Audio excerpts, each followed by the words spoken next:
공자 선생님, 오늘날 우리 곁에는 호의를 베푼 손길을 오히려 부끄럽게 만드는 후안무치한 요구가 넘쳐나고 있습니다. 최근 한 이웃은 오배송된 택배를 발견하고 선의로 주인에게 연락을 취했습니다.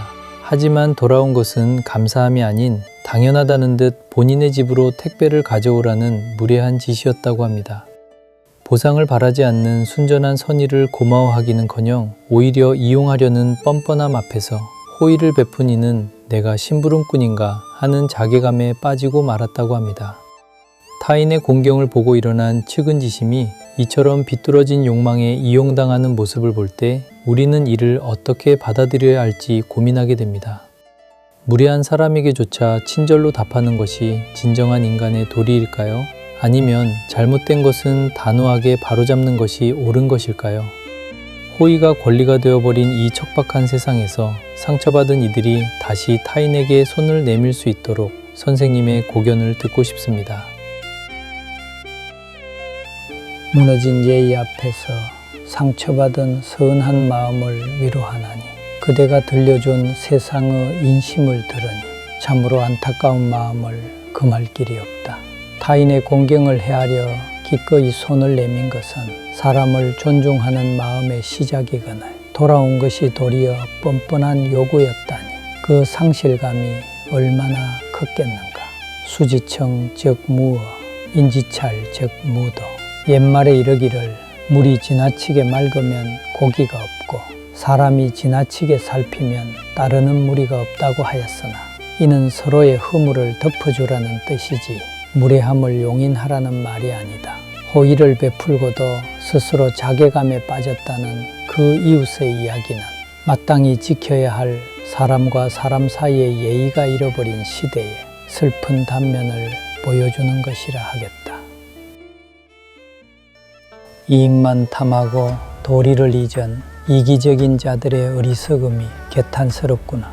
남의 선의를 자신의 권리인 양 여기는 자들은 눈앞의 편리함만 쫓을 뿐 사람으로서 마땅히 지켜야 할 올바른 이치를 망각한 자들이니 이를 일컬어 이익을 보고 의로움을 잇는다는 뜻의 견리망의라 하겠다. 마땅히 고마워해야 할 일에 도리어 심부름을 시키는 행태는 타인을 자신과 동등한 인격체로 대하지 않고 오직 자신의 편의를 위한 도구로만 여기는 이기적인 자여 좁은 소견에서 비롯된 것이라. 사람을 존중하는 마음이 없는 자는 타인의 수고로움을 헤아리지 못하며 예의가 없는 자는 자신이 무엇을 잘못하고 있는지도 깨닫지 못하는 법이니 그들의 어리석음을 탓할지언정 그대의 선한 마음을 의심하지는 말라. 무례함에는 무조건적인 친절이 아닌 올곧음으로 대처해야 한다. 무개념으로 점철된 사람에게조차 친절로 답하는 것이 진정한 도리인지를 묻는다면 예전에 누군가 은한을 선한 영향력으로 갚으면 어떠합니까? 하고 물었을 때 그렇다면 선한 영향력은 무엇으로 갚겠느냐고 반문한 적이 있느니 원한은 곧고 발음으로 갚고 선한 영향력은 선한 영향력으로 갚아야 한다는 이직보원, 이덕보덕의 이치로 대해야 할 것이다. 잘못된 것을 보고도 무조건 참고 굽히는 것은 참된 예의가 아니라 타인의 무례한 요구 앞에서는 맹목적인 친절을 거두고 객관적이고 이치에 맞는 올곧은 태도로 상황을 분별하여 대처하는 것이 사람으로서 걸어야 할 올바른 길이라 하겠다. 잘못된 것은 단호하게 끊어내어 스스로를 지켜야 한다. 오배송된 물건을 주인에게 알려준 것만으로도 이미 사람을 존중하는 마음을 충분히 다한 것이니 그 이상의 부당한 요구가 돌아왔을 때는 이를 단호히 거절하거나 정해진 규칙에 따라 처리하는 것이 마땅하다. 허물이 있다면 고치기를 꺼리지 말라는 과이불개 시위과예라는 말이 있듯이 잘못된 흐름을 끊어내는 결단이 필요하다. 택배를 제자리에 두거나 본래의 배송처로 돌려보내는 것은 결코 매정한 일이 아니라 이기적인 자에게 스스로의 잘못을 깨우치게 하고 더 이상의 무례가 번지지 않도록 막는 정당한 방패가 되는 것이니 단호함이야말로 스스로의 품격을 지키는 단단한 울타리임을 명심하라.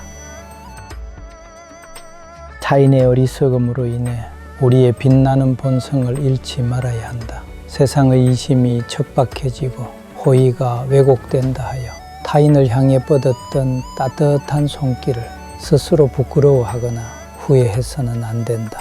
처염상정, 연꽃이 진흙 속에서 피어나되 그 더러움에 물들지 않듯이 사람을 존중하는 마음을 품은 이는 척박한 세상 속에서도 자신의 맑은 본성을 잃지 않나니, 타인이 예의를 저버렸다고 해서 나조차 세상에 대한 온기를 거두어들인다면 이는 이기적인 자들의 탁한 물결에 휩쓸리는 것과 다름없는 것이라. 선의를 베푸는 것은 오직 내 안에 곧고 바른 이치를 따르는 일일 뿐 타인의 반응에 기대어 흔들릴 것이 아니니 그대의 그 고귀하고 아름다운 성품을 온전히 지켜나가기를 바란다. 상처 속에서도 다시 일어서는 자가 진정으로 성숙한 사람인 것이다. 비록 호의가 상처로 돌아오는 섭섭한 경험을 하였을지라도 그 안에서 사람과 세상을 대하는 지혜를 배웠으니 이 또한 성장의 밑거름이 될 것이니, 진정으로 깨어있는 사람은 맨목적인 베품이 아니라 언제 나아가고 언제 물러서야 할지를 아는 지혜를 갖춘 자인 것이다. 세상에는 여전히 그대의 따뜻한 손길에 감사하며 사람을 존중하는 마음과 예의로 화답할 선한 이들이 훨씬 더 많이 존재하나니, 이번 일로 인해 마음의 문을 닫지 말고 시비를 명확히 가리는 밝은 지혜와 타인을 품어내는 넓은 마음을 조화롭게 이끌어 나가도록 하라. 그것이 곧 어지러운 세상 속에서도 잃지 말아야 할 인간 본연의 아름다운 자취인 것이다.